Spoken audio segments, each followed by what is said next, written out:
Good afternoon, everybody. Good afternoon, sir. Good afternoon, sir. Good afternoon. Good afternoon, sir. Very good Good afternoon, afternoon. sir. Good afternoon. Good afternoon, sir. Very good afternoon. Uh, all are requested to put their roll numbers in the chat box. Still, some students are joining.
Well, can anyone brief what we have studied in last lecture?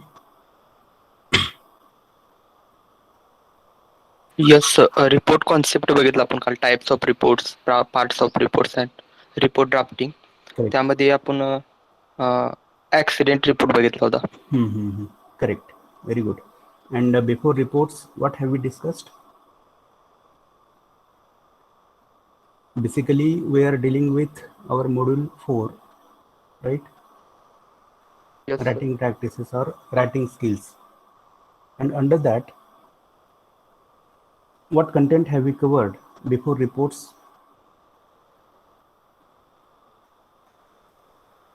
What is the writing बघितलं होतं. Explain various principles of effective writing. Okay. Then we have learned a chain of letters, yes or no? To which we Yes, call sir. as business correspondence or business letters. Am I right? Yes, sir. So can you tell the names of those letters, whichever we have discussed, with proper sequence?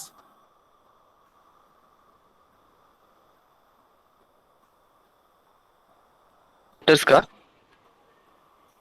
Business letters, that chain of business letters. Let me know the names of those letters. Inquiry letter, quotation letters, Correct.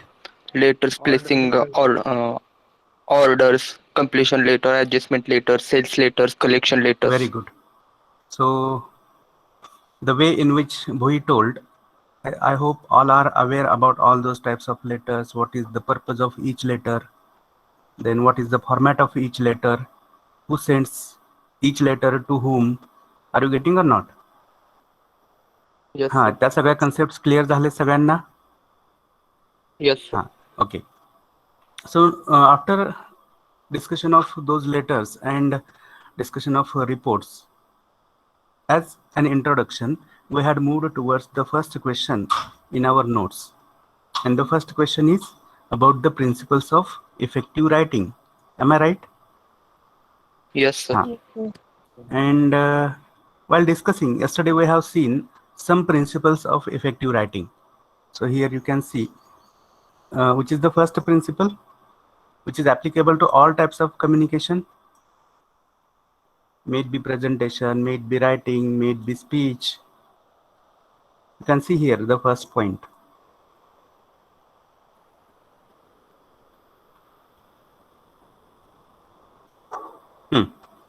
which is the first point here. Deciding the context, issue, and target readers. Correct.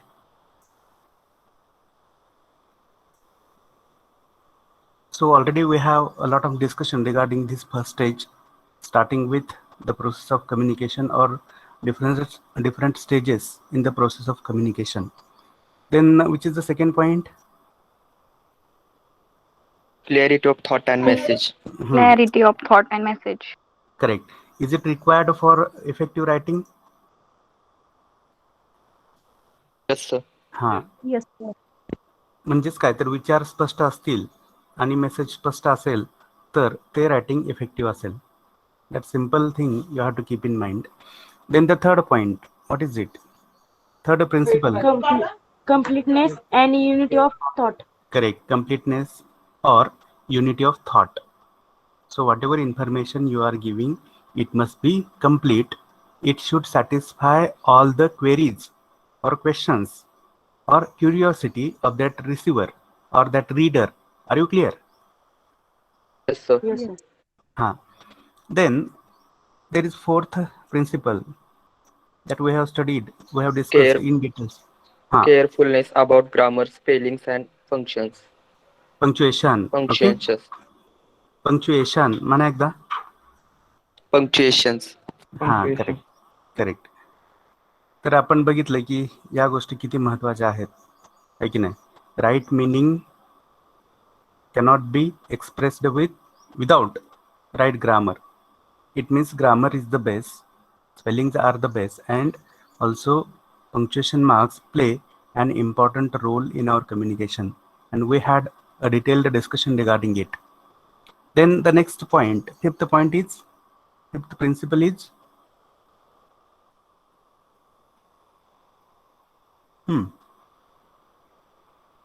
it is cohesion and coherence, right?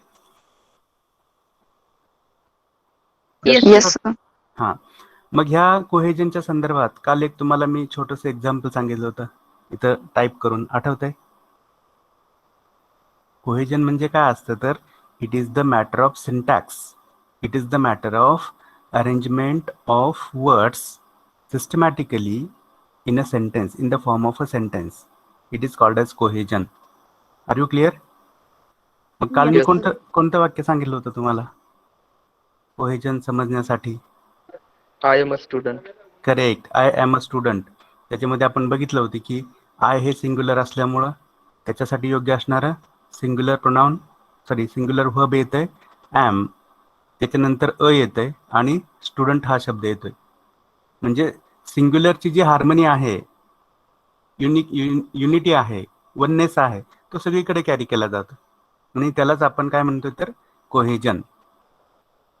And what is this coherence, do you no?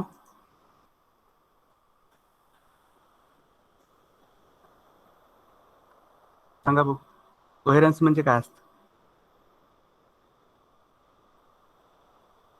आता मी बघा तुम्हाला 2 वाक्य लिहून दाखवतो. एका वाक्यातील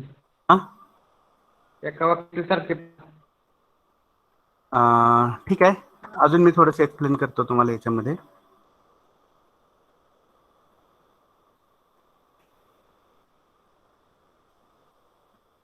आज वाक्य दिसतंय मी काय टाईप करतोय ते? Yes, sir. Yes, sir. थोडंसं मोठं करतो तुम्हाला व्यवस्थित दिसण्यासाठी.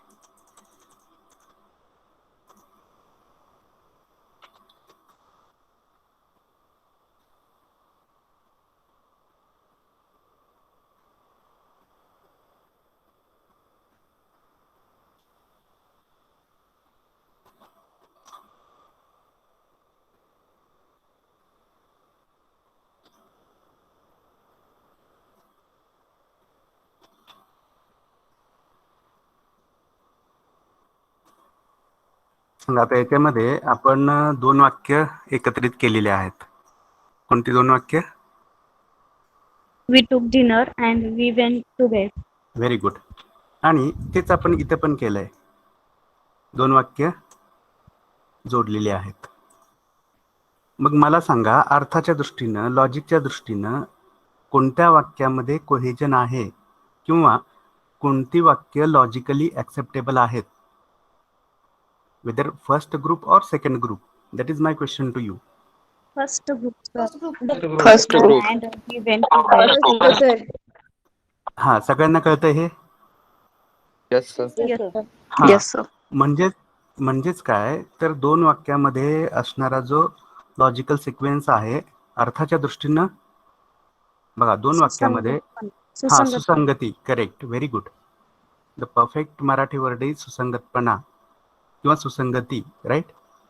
मग अर्थाच्या दृष्टीनं दोन वाक्यामध्ये जी सुसंगती आहे त्यालाच आपण कोहेजन असं म्हणायचं. आणि जे तुम्हाला याच्यामध्ये जाणवतंय, जर तुम्ही असं म्हटलात पहिल्या टाईपमध्ये तर रिसिव्हरला ते कळेल, रिसिव्हरच्या मनामध्ये कोणतीही शंका, कन्फ्युजन निर्माण होणार नाही. नाही. पण तुम्ही असं म्हटलं तर,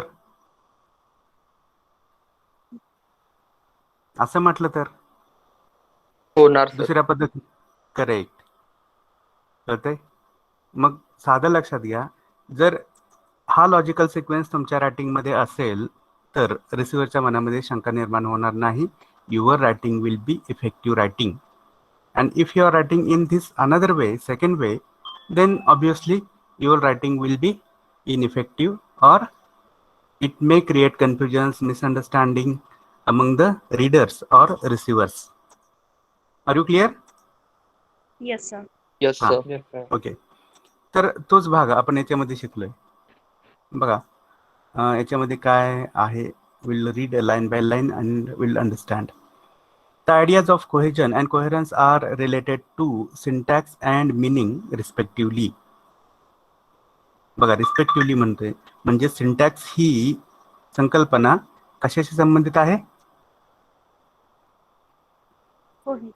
कोहेजन, करेक्ट. आणि मिनिंग कोहेरन्स, हा करेक्ट. कळतंय सगळ्यांना? त्यालाच आपण sir. रिस्पेक्टिव्हली म्हणजे अनुक्रमे म्हणतो, right. Yes, sir. Then the writer needs to know the places of different types of words in sentences. जो कोणी लिहिणार आहे त्याला कोणता शब्द कुठे ठेवायचा हे माहित असलं पाहिजे. The groups of words carry meaning only when they are rightly placed. बघा, शब्दांचे जे समूह आहेत ते जर योग्यपणे मांडले तरच ते अर्थ वाहून नेतात. पटते की नाही? हॅलो. Yes, sir. हा. Coherence refers to logical and meaningful arrangement of sentences in a paragraph.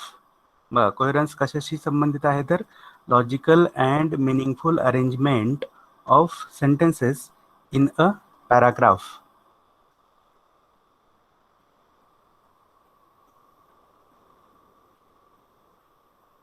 आणि the sequence in encoding of the message results in the sequence of understanding by the readers.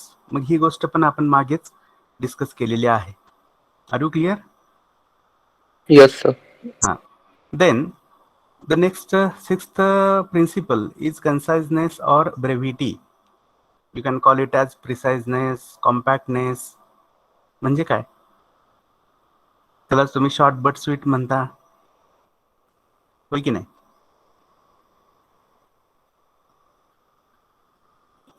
कन्साइजनेस म्हणजे काय?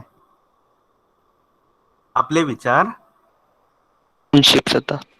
हा संक्षिप्तता, very good. संक्षिप्त स्वरूपात थोडक्यात आपण मांडले पाहिजेत. कळते सगळ्यांना? Yes, sir. बघा मी परत एकदा एक एक्झाम्पल तुमच्या समोर प्रेझेंट करतोय. माझी स्क्रीन दिसते सगळ्यांना परत ही? Yes, sir. Yes, sir. बघा इथे मी काही वाक्य लिहितोय.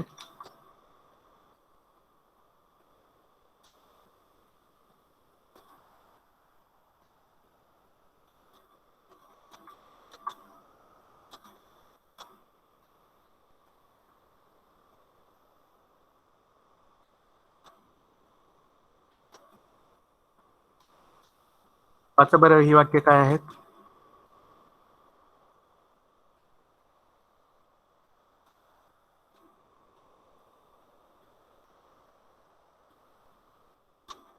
How many sentences are here? Four. 4 sentences. Can you tell the meaning of all these 4 sentences into only one sentence?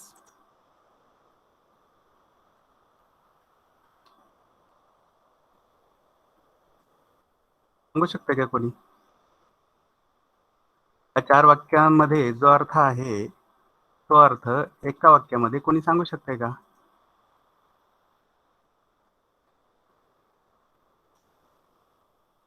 बघा, सहसा आपण एक्झामिनरला फसवण्यासाठी असं करत असतोय बघा, एवढे 4 वाक्य लिहित असतोय आणि खरं तर त्या 4 वाक्याचा अर्थ एकाच वाक्यात आपण मांडू शकत असतोय. Yes, sir. हा, सांगू शकताय कोणी?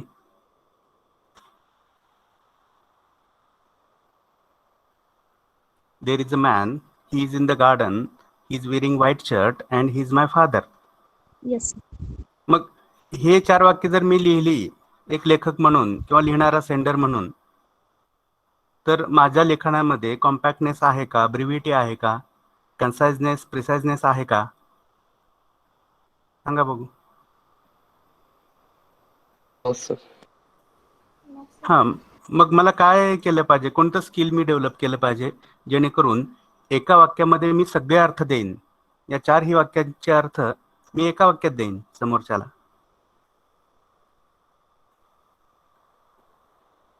सांगू शकते कोणी? I want one sentence which includes the meaning of all 4 sentences. There is my father in the garden wearing white shirt. Correct. Very good. हा एक वे आहे. There is, सांगा Saurabh. My father in the garden My wearing white father shirt. in garden wearing white shirt. Excuse me.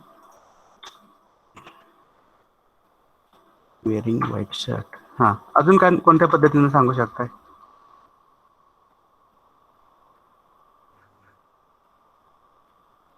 अजून?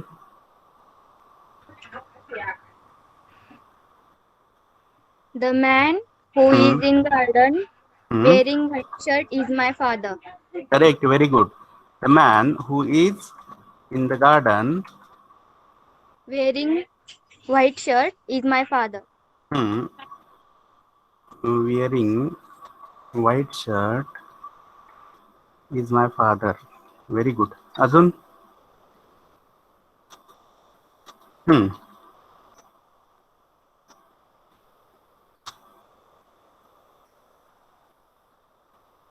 अजून काय सांगू शकताय? हाच अर्थ.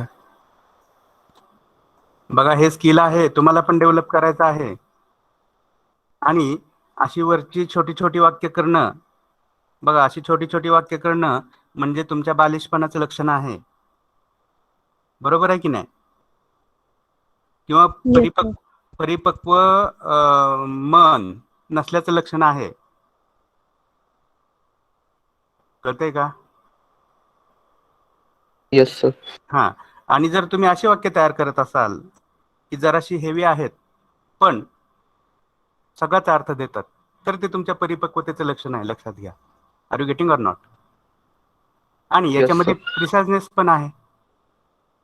समोरच्याला तुमची 4 वाक्य वाचत बसायला वेळ असतो का बिझनेसमध्ये, प्रोफेशनमध्ये? No, sir. नसतो. म्हणून त्याला एका वाक्यात सांगा काय सांगायचं ते. बघा, हेच वाक्य तुम्ही असं पण म्हणू शकताय.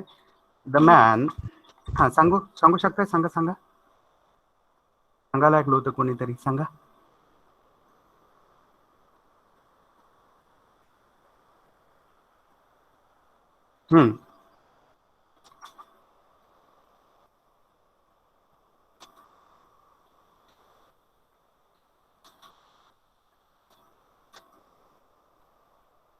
म्हणू शकता की नाही? Man wearing white shirt in the garden is my father. Yes or no? Yes, sir. Yes, sir. Yes, It is called as preciseness or compactness. Okay. ठीक आहे, समजलं हे सगळ्यांना? Yes, sir. हा Yes. बघा, आता हे कोणीतरी वाचा बघू. Someone please go ahead and read.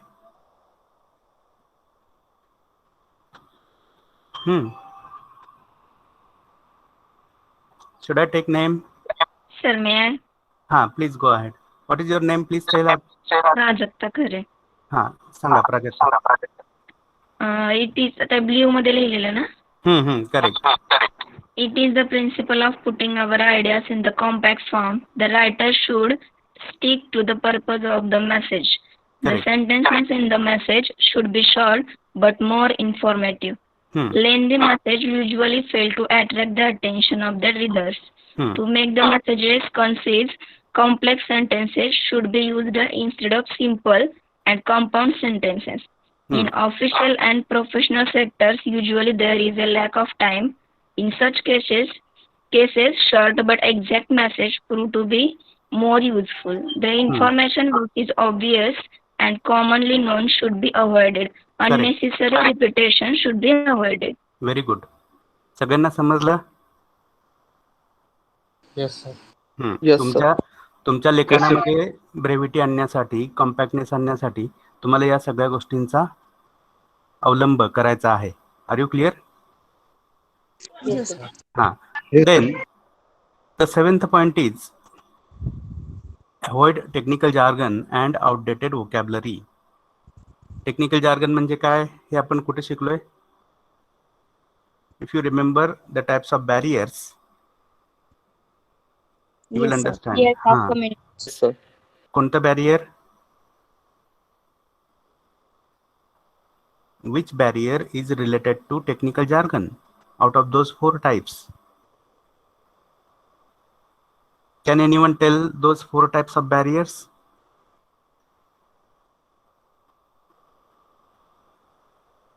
कोणीतरी सांगा, बॅरियर्सचे 4 प्रकार कोणते कोणते आहेत? आपण शिकलोय मागे.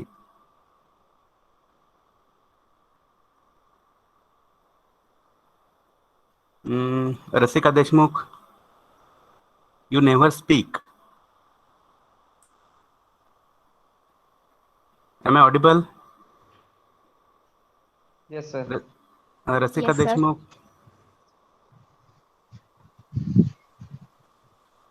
सर सांगू का? ओके, ठीक आहे, सांगा. Linguistic barrier, correct. Psychological barriers, emotional barriers आणि फिजिकल बॅरियर्स. इमोशनल ऍक्च्युली नाही आहेत, पण इमोशन हा सायकोलॉजिकल बॅरियरचा एक भाग आहे, राईट? ओके. हां. तर आपण जे लिंग्विस्टिक बॅरियर्स शिकलो त्याच्यामध्ये डिफरन्स इन लँग्वेज असेल, त्याच्यानंतर मिसप्रोनाऊन्सिएशन्स असेल, त्याच्यानंतर टेक्निकल जार्गन जो आपण आत्ता बघितला, राईट? Yes. आणि ॲल्युजन्स किंवा एक्झाम्पल्स, हे 4 प्रकार आहेत त्याच्यामध्ये, लक्षात घ्या. तर हे तुम्हाला सगळं पाठ पाहिजे, सगळ्यांनी सांगितलं पाहिजे.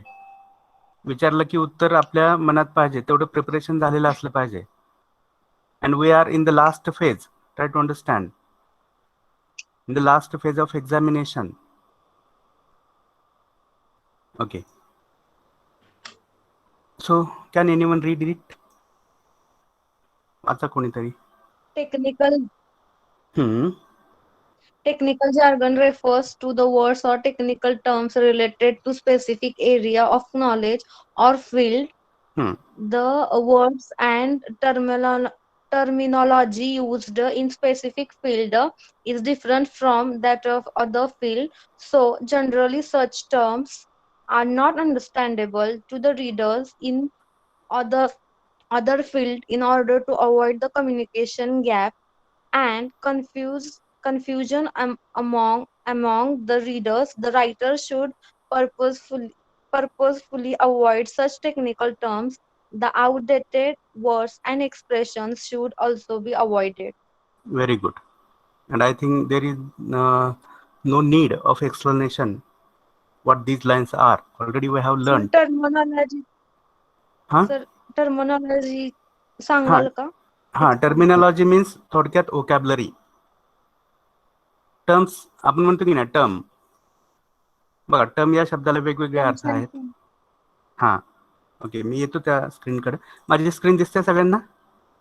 Yes, Yes. sir. येस बघा, हा जो शब्द आहे टर्म, हा अनेक अर्थ असणारा एक शब्द आहे इंग्लिश मधला. या टर्मचा एक अर्थ काय होतोय मराठी मधला? अटी. अटी. ओके, अट. ठीक आहे, मी मराठीमध्ये लिहून दाखवतो तुम्हाला. Conditions. ओके, अट किंवा कंडिशन. ठीक आहे, अजून? संज्ञा. संज्ञा. करेक्ट.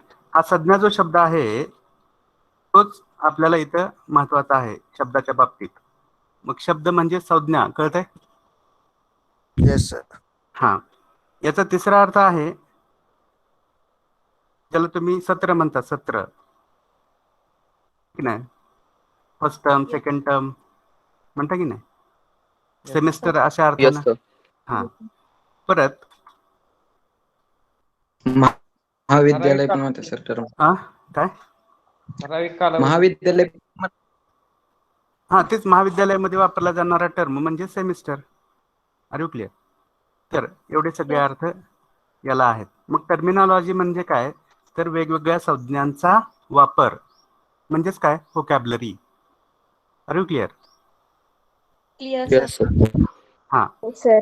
अजून कोणता शब्द अवघड आहे याच्यामध्ये? आउटडेटेड म्हणजे कसा? कालबाह्य म्हणतो आपण त्याला मराठीमध्ये. झालेला, जुना झाले. हा, जुना झालेला. करेक्ट. तर तसे शब्द आपण टाळले पाहिजेत, तसे एक्सप्रेशन्स टाळले पाहिजेत. Then the 8th principle, what is it? Jargon.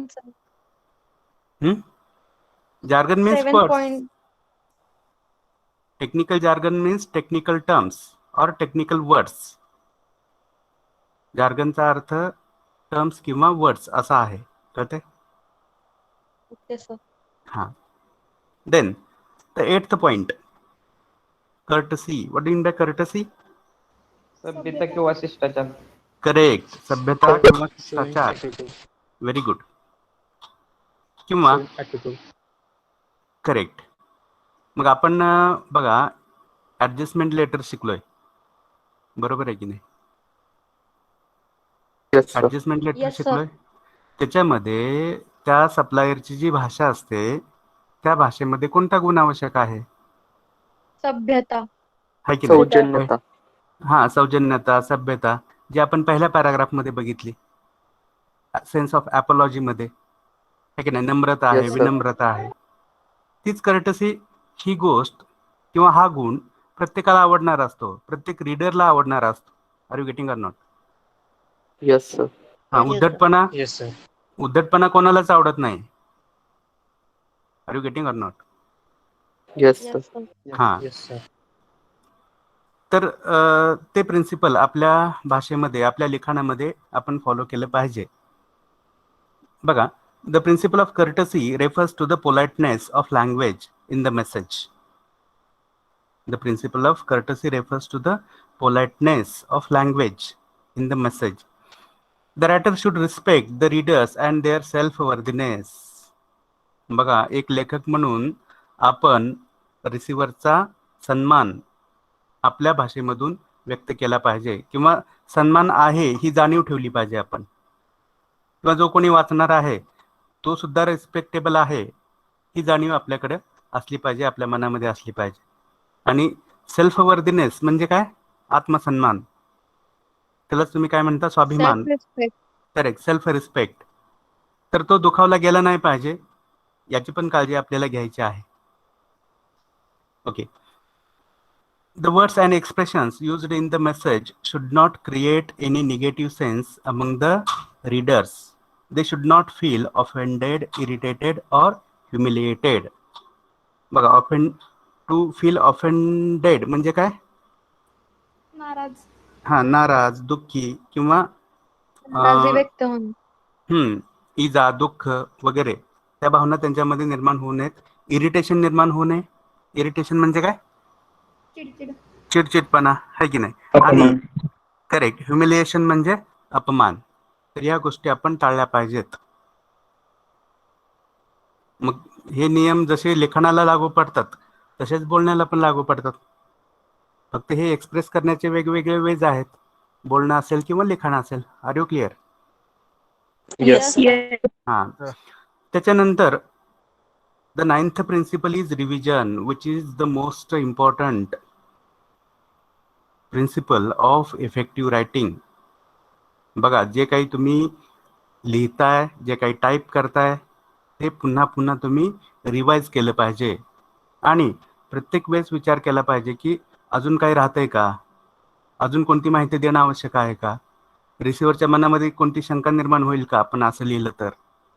मग याच्यामध्ये अजून ती शंका काढून टाकण्यासाठी काय मॉडिफिकेशन करणं गरजेचं आहे. रिवाइज करणे. करेक्ट. प्रत्येक वेळेस रिव्हिजन करणं पाठवण्यापूर्वी. बघा, जसं तुम्ही मेल करताय, मेल आहे की नाही, आणि मेलमध्ये समजा एक 10 ओळी आहेत, तर सेंड या आयकॉनवर क्लिक करण्यापूर्वी तो मेल तुम्ही 3, 4 वेळा, 5 वेळा वाचला पाहिजे की नाही वाचला पाहिजे, सुरुवातीपासून Yes, तर sir. शेवटपर्यंत. Yes, sir. Yes. Yes, sir. कशासाठी? Revision. रिव्हिजन. मग चेक तिथं करण्यासाठी काही चुकलं का? करेक्ट. याच्यामध्ये काही चूक आहे का, काही कमतरता आहेत का, आपलं स्पेलिंग बरोबर आहे का, वाक्यरचना बरोबर आहेत का, पंक्च्युएशन बरोबर आहे का, जे आपण वर शिकलो. Are you getting or not? Sir. It is called as reading Yes, through the readers eyes. बघा, या रिव्हिजनलाच काय म्हणायचं? Reading through the readers eyes or receivers eyes. म्हणजे काय? कुणाच्या नजरेत न येणे चुकीचं. नाही नाही नाही, मला जे अपेक्षित आहे ते वेगळं आहे. बघा, वाचणार, जो रिसिव्हर किंवा जो वाचणार आहे, जो लिस्नर आहे, हा, त्याच्या करेक्ट नजरेतून. करेक्ट. जो रिसिव्हर आहे, जो वाचणारा आहे, त्याच्या नजरेतून तुम्ही वाचलं पाहिजे. स्वतःला त्याच्या ठिकाणी कन्सिडर केलं पाहिजे, आहे की नाही. स्टँडिंग इन वन्स शूज, आपण हे मागे शिकलोय की नाही. Yes, sir. हा, Yes, sir. Standing Yes, in sir. Someone's shoes म्हणजे काय? त्या समोरच्या व्यक्तीच्या ठिकाणी स्वतःला कन्सिडर करायचं आणि त्याच्या नजरेतून तो मेसेज वाचायचा. एक त्रयस्थ म्हणून. त्रयस्थपणा कळतोय तुम्हाला? Yes sir. हा, Yes, sir. Third person. Yes, sir. त्याच्या पॉइंट ऑफ व्ह्यूने विचार करणे. करेक्ट. त्याच्या जागी उभा राहून विचार करणे किंवा त्याच्या जागी स्वतःला ठेवणं आणि विचार करणं, हे या रिव्हिजनचा मुख्य उद्देश आहे, लक्षात घ्या. And this revision is very important before sending your message. लक्षात घ्या. बघा, आता मग याच्यामध्ये आपण काय माहिती घेतोय? It is one of the most required principles of effective writing. The writer should revise the content in the message before sending it for the readers. It is necessary for eliminating. To eliminate means eliminate, वगळणे. remove. Correct. काढून टाकणे. Eliminating the mistakes or improvement and addition of the required information. बघा, improve करणं, message improve करणं किंवा त्याच्यामध्ये काही add करणं, भर टाकणं, हे कशामधून शक्य आहे? तर रिव्हिजनमधून शक्य आहे. It can be called as the reading through readers eyes. बघा, it can be called as the reading through readers eyes. बघा, it is like a final finishing. बघा, आता आपल्याला हे पण कळतंय, final finishing for making the message completely understandable and effective. Finishing असते की नाही? जसं आपण Yes, sir. घराला वगैरे Yes, sir. कलर देत असतोय, त्याच्यामध्ये असते बघा, पहिला हात, दुसरा हात, Yes, आहे sir. की नाही? Yes, हा, sir. तर तसंच आपल्या ह्या मेसेजमध्ये पण आहे. आणि बघा, या गोष्टी केवळ तुम्ही परीक्षेपुरत्याच लक्षात घेऊ नका.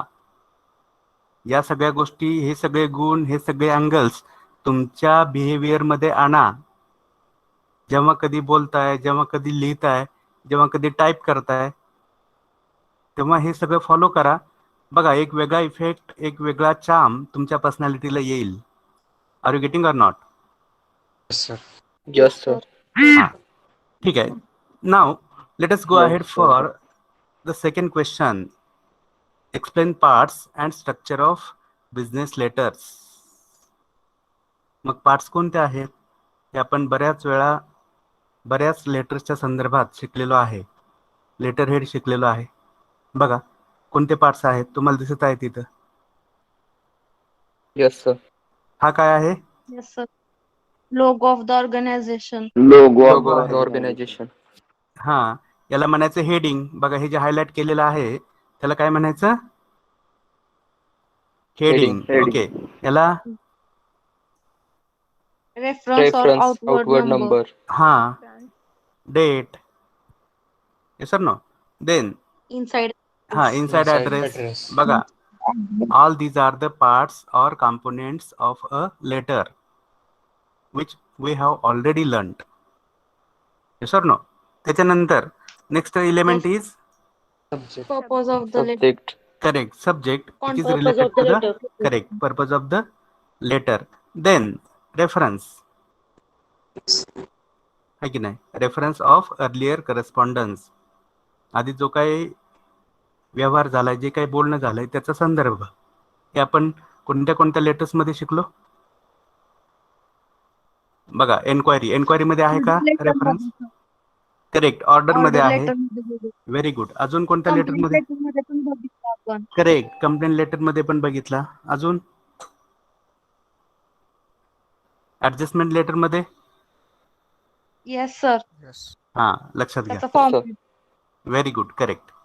त्याच्यानंतर पुढचा घटक कोणता आहे? Solutions. सॅल्युटेशन. Salutation. हा, Stated, it is sir. Not Dear sir. Solution. हा, it is not solution, it is salutation. Okay. And which are the common salutations? आता तुम्ही Respected sir, सांगितलं. dear sir. Respected हा, sir, dear sir. Correct. Again, it depends upon the type of relationship with the reader, with the receiver. Are you clear? Yes, sir. हा. त्याच्यानंतर आपण शिकलोय main Body. हा, Body. Body Letter. Of the letter or main content of that letter, ज्याच्यामध्ये आपण थोडंसं डिटेलमध्ये explanation करत असतो. कशाचं?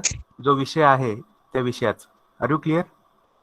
Yes, sir. Yes, sir. हा. त्याच्यानंतर क्लोजिंग. मग याच्यामध्ये thank you, yours faithfully, yours sincerely, yours truly. त्याच्यानंतर सिग्नेचर, नाव, designation. Yes or no? Yes, sir. Yes, sir. हा. आणि बघा ह्या दोन्ही गोष्टी आपण याच्यामध्ये शिकलोय, क्लोजिंग आणि कॉम्प्लिमेंटरी क्लोज. तर ह्या गोष्टी याच्यामध्ये असतील. And what is these enclosures? Enclosures. Documents असू शकतात. Correct, documents attached with the letter. आणि Yes, तेच sir. बघा, हे पार्ट तुम्हाला इथे दिसत आहे. हेडिंग आहे, डेट आहे, रेफरन्स आहे, इनसाइड ॲड्रेस आहे, रेफरन्स, सब्जेक्ट, सॅल्युटेशन, बॉडी. याच्याबद्दल डिस्कशन करणं गरजेचं आहे का आता? No, sir. हा, मला वाटतंय No, sir. हा, प्रत्येक पत्राच्या बाबतीत जवळपास 6-7 तरी वेळा आपण हे डिस्कस केलेलं आहे. बरोबर आहे की नाही? हा, Yes, sir. Okay. Yes, sir. So let's go ahead for the third question. बघा, तिसरा प्रश्न काय आहे? Explain various type of business letters. हा, आता तुम्ही हे सांगू शकता की नाही? Yes, sir. Yes. हा, किती प्रकार आहेत सांगा, कोणते कोणते आहेत? Sales letter. Enquiry. पहिलं कोणतं? Enquiry letter. हा, एन्क्वायरी लेटर. Enquiry letter. हा, Order कशासाठी? letter. ओके. हा, अजून? अवेलेबिलिटी आहे का प्रोडक्ट्सची त्याच्यासाठी. Correct, very good. अजून? Complaint letter. Correct, Complaint letter. Correct. Complaint, अजून? मग ऑर्डर लेटर, Adjustment letter. मग adjustment हा, letter. Sales Correct. letter and Sellers collection letter, letter. collection letter. Very good. मग आता आपण याच्यामध्ये काय बघणार आहोत, तर त्या प्रत्येक लेटरचा पर्पज काय आहे, ते लेटर कोणाकडून कोणाला पाठवलं जातं, आणि त्याच्यामध्ये किती पॅराग्राफ्स असतात, आणि कोणत्या पॅराग्राफमध्ये कशाचा समावेश असतो. याच्यापेक्षा वेगळं याच्यामध्ये काहीही नाही. जे आपण ऑलरेडी इंट्रोडक्शनमध्ये डिटेल्समध्ये शिकलोय ते सगळे याच्यामध्ये आहे. Are you clear? Yes. Yes, sir. Yes. हां, Yes. मग बघा आता हे इन्क्वायरी लेटर आहे, त्याचा हा फॉर्मॅट आहे जो तुम्हाला दिसतोय हा. मग याच्यामध्ये काय तर त्याच गोष्टी आहेत ज्या सगळ्या आपण ऑलरेडी डिस्कस केलेल्या आहेत, आणि खाली त्याच पत्राचं एक एक्झाम्पल पण तुम्हाला दिलेलं आहे बघा, एक्झाम्पल इन्क्वायरी लेटर. मग इथं तुम्हाला प्रश्न कसा आहे बघा. हा बोला. लेटरचं एक द्याल का तुम्ही ग्रुपला? लेटरचं एक असं जे फॉर्मॅट तुम्ही स्क्रीनवर शेअर केलंय ना, हा ते द्याल का 1-2? म्हणजे मला नाही समजलं. ऑलरेडी ह्या सगळ्या जे नोट्स लेटर तुम्ही मी तुम्हाला शिकवताय प्रॅक्टिस साठी सर, प्रॅक्टिस साठी. अच्छा म्हणजे प्रॅक्टिस तुम्हाला साठी प्रश्न, म्हणतीये. हा म्हणजे हे जे प्रश्न आहेत तसे तुम्हाला प्रश्न पाहिजेत, राईट? Yes, sir. हा Yes, sir. चालेल ना. I will provide you some 4-5 questions म्हणजे for practice each type of letter. Correct. I got your point now. Okay, म्हणजे तुम्हाला हा जो प्रश्न आहे अशा स्वरूपाचे इतर अजून सॅम्पल क्वेश्चन्स पाहिजेत, राईट? Yes sir. हा, so I will provide, no problem. आणि याच्यामध्ये बघा, याच्यामध्ये फक्त ऑर्गनायझेशन्स बदलणार आहेत, फक्त त्या वस्तू बदलणार आहेत ज्या खरेदी करायच्या आहेत. Are you getting or not? आणि येस सर. रिसिव्हर किंवा सप्लायर बदलणार आहे. बाकी याच्यामध्ये काहीही हो फरक सर, नाही.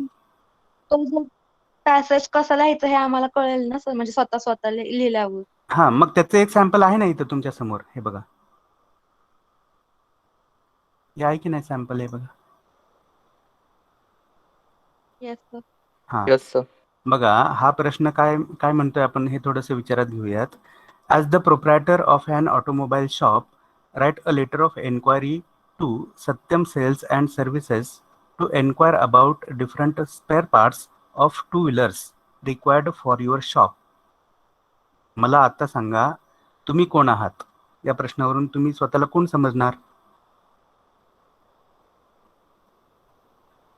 आम्ही कस्टमर आहोत सर. कस्टमर आहात, बरोबर आहे.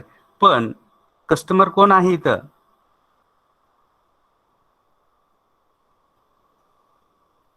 कस्टमर आहे, बरोबर आहे. प्रोपरायटर. प्रोप्रायटर आहात. प्रोप्रायटर म्हणजे काय? चालक किंवा मालक. जे तुम्हाला मालक सर. वेगवेगळ्या गोष्टीवर प्रो प्रा असं दिसतं की नाही कधी? Yes sir. हा, ते Yes, प्रो sir. प्रा काय असतं? प्रोपरायटर. प्रोप्रायटर मीन्स चालक किंवा मालक. बघा, वेगवेगळ्या वाहनावर असते, साऊंड सिस्टीमवर असते प्रोप्रा लिहिलेलं, दुकानावर असते. कधी बघितलं Yes, की sir. नाही? हा, येस सर. मग प्रश्न तो सांगतो की as the proprietor of an automobile shop, तुमचं कशाचं शॉप आहे? ऑटोमोबाईल. ऑटोमोबाईलचं. हा, correct. Write a letter of enquiry to Satyam sales and services. आता हे कोण आहेत मग?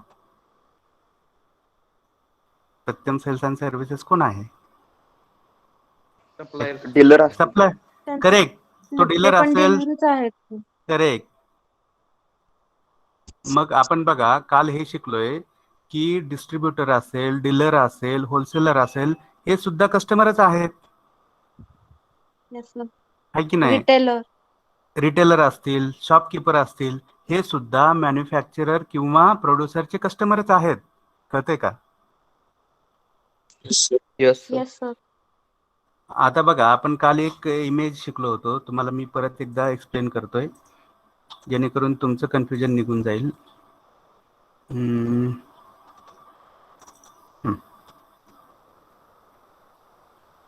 स्क्रीन दिसते माझी सगळ्यांना? Yes, yes sir. Yes sir. तुम्ही फक्त यांनाच फक्त कस्टमर म्हणणार का? बघा, हे जे नो दुसऱ्या, सर. हा शकतो. बघा, मॅन्युफॅक्चरर कडनं घेणार. करेक्ट, हे सुद्धा कस्टमर्स आहेत. कळतंय का? बघा, in Yes, this sir. first oval, the parties who are below producers are also customers. कळतंय? Yes sir. Yes sir. हा, मग तेच आपण ह्या प्रश्नामध्ये बघतोय बघा. प्रोप्रायटर आहात तुम्ही, म्हणजे शॉपकीपर आहात Yes, त्या sir. ऑटोमोबाईल शॉपचे. Are you getting or not? Yes, sir. हा Yes, sir. हा लक्षात घ्या. आणि हे जे आहे या 2 वरून समजून घ्या की समोर येणारा रिसिव्हर आहे. Yes. Are you getting or not? Yes, sir. Yes, हा. sir.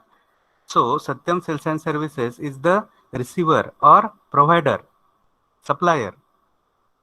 आणि कशासाठी? To enquire about different spare parts of 2 wheelers required for your shop. आता 2 व्हीलरचे स्पेअर पार्ट्स कोणते असतात हे आपल्याला माहित पाहिजे. थोडा कॉमन सेन्स आपण आपला वापरला पाहिजे याच्यामध्ये. बरोबर आहे की नाही? तुम्हाला Yes, sir. प्रत्यक्षात Yes, sir. इथं सांगितलं नाही की नेमक्या कोणत्या वस्तू तुम्ही मागून घ्या, ते तुम्हाला ठरवायचं आहे. मग मला सांगा, एखाद्या 2 व्हीलरला कोणते स्पेअर पार्ट्स असू शकतात? सांगा बघू. Break. ब्रेक असेल, हेडलाईट असेल, इंडिकेटर्स असतील, गिअरबॉक्स मडगार्ड. असेल, मडगार्ड असेल, चेन कव्हर असेल. Footrest. हा, are you getting or not? Footrest, clutch असेल, सीट कव्हर Yes, असेल, sir. इंडिकेटर, जे काय असेल, जे काय माहिती आहे ते लिहा तुम्ही 2-3 वस्तू. ऍक्च्युली जर थेअरी एक्झाम असती तुमची रिटर्न, तर अजून तुम्हाला लिहायला भरपूर स्कोप मिळाला असता. पण आता हे MCQ आहे, तर ठीक आहे, काळानुसार आपण जाऊयात पुढं. Are you clear? पण हे समजून घ्या बरं का तुम्ही. तुम्हाला हा करस्पॉन्डन्स प्रोफेशनमध्ये असताना करायचा आहे आणि तिथं कोणाचीही मदत घ्यायची नाही. तू सांग, हे कसं करू, ते कसं करू, असं नाही करायचं. मी स्वतः करतो म्हणून तुम्ही पुढे आलं पाहिजे. Are you getting or not? Yes, sir. हा. Yes, हा. sir. आणि त्यासाठी हे सगळे अँगल्स तुमच्या मनामध्ये पाहिजेत, विचारांचे. तर बघा, हे एक सॅम्पल आहे. आता ओम साई ऑटोमोबाईल्स प्रायव्हेट लिमिटेड ही कोणाची फर्म आहे? कोणाचं शॉप आहे? तर तुमचं शॉप आहे ते, Om लक्षात घ्या. Sai. हा, your own, because you are the proprietor of that automobile shop. Are you getting or not? Yes, sir. sir. मग हे कोणतं तरी काल्पनिक नाव तुम्ही घेतलं इथं, कोणतंही घ्या. Are you getting or not? आता हे 4th main Yes, road, Nanapeth, Pune, एक काल्पनिक ॲड्रेस आहे, कोणताही घ्या.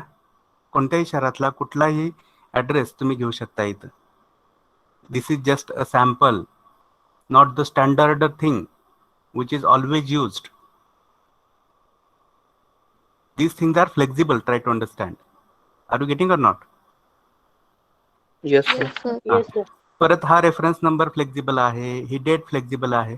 तुम्हाला जी टाकू वाटते ते टाकू शकता तुम्ही, पण हा ॲड्रेस मात्र इथं दिलेलाच आला पाहिजे, है की नाही? दिसते की नाही तुम्हाला हे?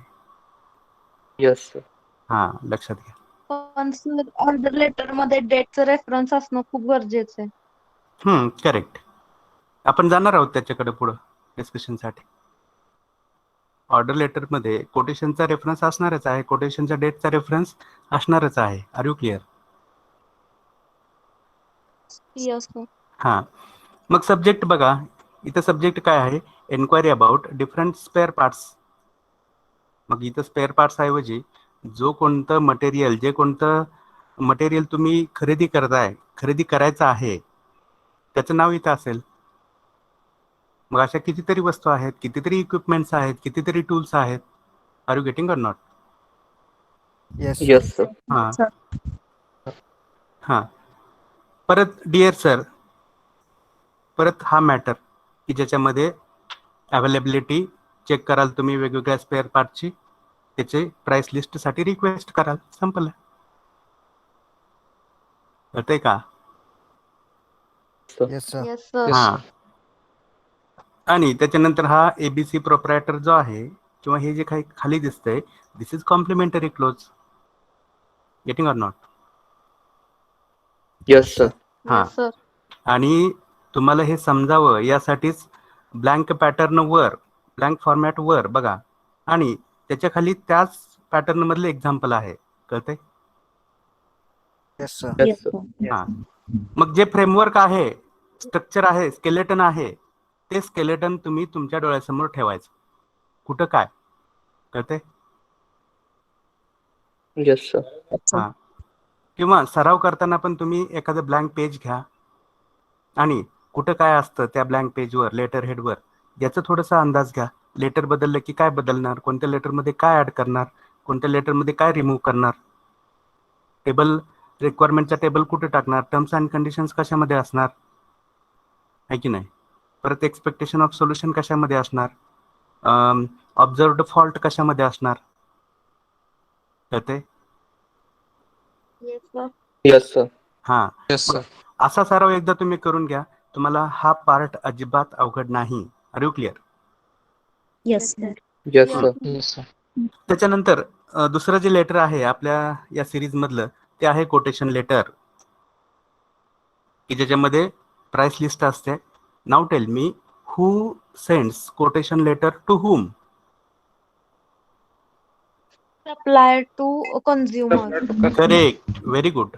Supplier to consumer or supplier to customer. मग त्याच्यामध्ये कोणत्या कोणत्या गोष्टी असतात बघा, इथं दिसत आहे तुम्हाला. प्राइसेस असतील आहे की नाही, त्याच्यानंतर ट्रान्सपोर्ट अँड इन्शुरन्स कॉस्ट आहे की नाही, परत डिस्काउंट असतील त्याचा उल्लेख असेल, मेथड्स ऑफ पेमेंट त्याचा उल्लेख असेल, डिलिव्हरी डेट त्याचा उल्लेख असेल, किंवा तुम्ही जे मागे बोलला होतात की व्हॅलिडिटी त्या कोटेशनची 10 दिवस 15 दिवस. Are you getting or not? Yes sir. Yes, sir. हा, त्या गोष्टी याच्यामध्ये असतील. आणि फॉलो केला जाणारा पॅटर्न हा तोच असेल लेटर हेडचा. Are you getting or not? Yes, sir. आणि Yes, sir. अजून सोपं करायचं आहे तर तुम्ही गुगलवर सर्च करा कोटेशन्स म्हणून. तुम्हाला भरपूर साऱ्या इमेजेस पाहायला मिळतील, भरपूर सारे प्रकार पाहायला मिळतील त्याचे. पण जो बेस आहे तो असाच असतोय. त्याच्यामध्ये थोडाफार फेरफार इकडे तिकडे होऊ शकते, लक्षात घ्या. Are you getting or not? Yes, sir. हा, त्याच्यानंतर Yes, sir. पुढचं लेटर आहे ऑर्डर लेटर. बघा, आता त्या कोटेशन्सचा कम्पॅरेटिव्ह स्टडी केल्यानंतर आहे की नाही, सगळे स्पेसिफिकेशन्स बघणार, प्राइस बघणार, त्याच्यानंतर guarantee, warranty, discount, GST, transportation charges, ह्या सगळ्यांचा विचार करून तुम्ही एक सप्लायर निवडणार. बरोबर आहे की नाही? आपण हे मागं पण डिस्कस केले. Yes, sir. हा, आणि Yes, sir. त्या सप्लायरला तुम्ही हे ऑर्डर लेटर लिहिणार. Are you getting or not? मग त्याच्यामध्ये तुम्ही शिकलाय बघा, इथं sample or blank format of order letter आहे तुमच्या डोळ्यासमोर. बघा, Yes, हे sir. या सगळ्या गोष्टी तर कॉमनच आहेत इथपर्यंत. बघा, इथपर्यंत या गोष्टी कॉमन आहेत. क्लिअर?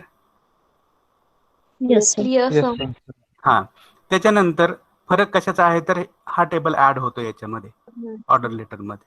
आणि हा कशाचा टेबल आहे याच्याबद्दल पण आपण डिस्कशन केलेलं आहे. As per the Order. Yes, sir.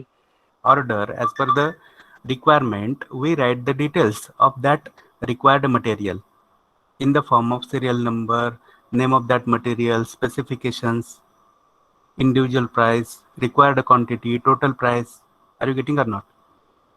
Yes, Yes, sir. sir. Yes, sir. हा, असं वाटतंय का की अरे आत्ताच शिकलोय आपण हे मागे, याच्यामध्ये काय अवघड नाही, समजले असं वाटतंय का सगळ्यांना? Yes, sir. Yes, sir. हा, Sir. Yes sir. Very good. तर तो आत्मविश्वास तुमच्याकडे पाहिजे. आणि परीक्षेमध्ये जे कोणते एमसीक्यूज तुम्ही सोडवत असाल त्यावेळेस हे सगळं बॅकग्राऊंड नॉलेज तुमच्या मनात पाहिजे. सगळ्या गोष्टींचं जे अंडरस्टँडिंग तुम्हाला झालेलं आहे, आणि त्याच वेळेस awareness. Are you getting or not? या दोन गोष्टी खूप Yes, महत्वाच्या आहेत. Yes, sir. हा, एक तर कन्सेप्ट क्लिअर असणं, बेस क्लिअर असणं, आणि योग्य नॉलेजचं योग्य वेळी प्रश्न बघून ऍप्लिकेशन करणं.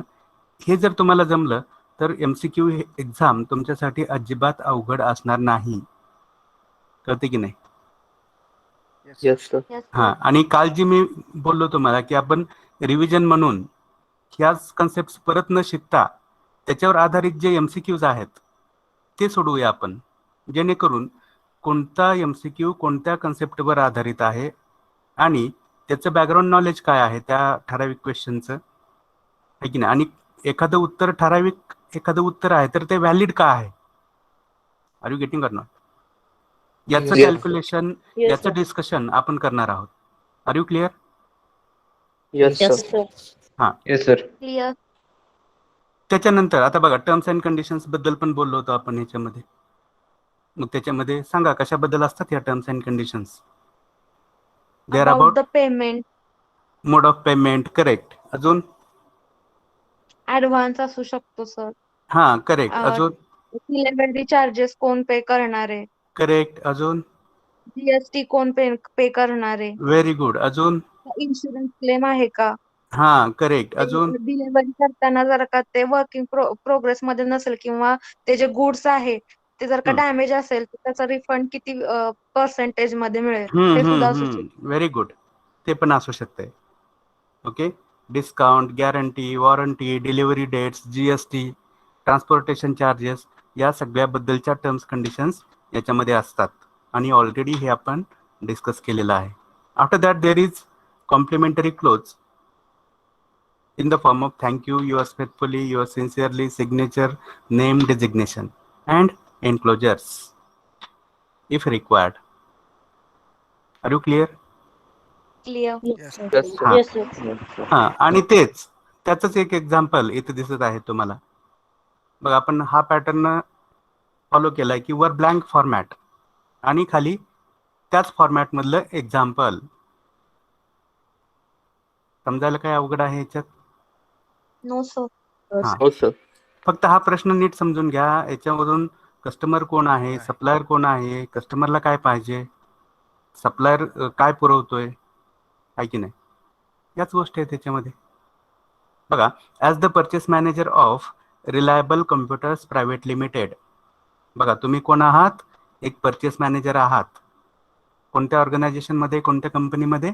रिलायबल कम्प्युटर्स प्रायव्हेट लिमिटेडमध्ये. तुम्हाला काय करायचं आहे? एक ऑर्डर प्लेस करायची आहे. काय खरेदी करण्यासाठी? For purchasing different furniture items. बरोबर आहे की नाही? Yes sir. हां. Specify terms and conditions of purchase की ज्या तुम्ही त्या टेबलच्या खाली लिहित असता. बघा मग तुम्ही एक कस्टमर आहात तर तुमच्या कंपनीचं नाव इथे येईल, आहे की नाही? रिलायबल, बघा इथे दिसतंय reliable computers private limited. Reliable computers private limited. Sir next lecture आहे सर. लिंक Okay, आली link. सर. ओके ठीक आहे. एकदा काय करा, सगळ्यांनी प्रिंट्स घेतलेत का या नोट्सच्या? Yes sir. मग हे इन ॲडव्हान्स वाचून घ्या. एका रीडिंग मध्ये तुम्हाला पक्क समजून जाईल. That is my assurance to you. पण वेळ दिला पाहिजे. Are you clear? Clear. Yes, sir. Okay. Yes, sir. So Thank you, sir. Let us stop here for now and have a nice day. Have a good day sir. Thank you, sir. Thank you sir. Thank you sir. Okay.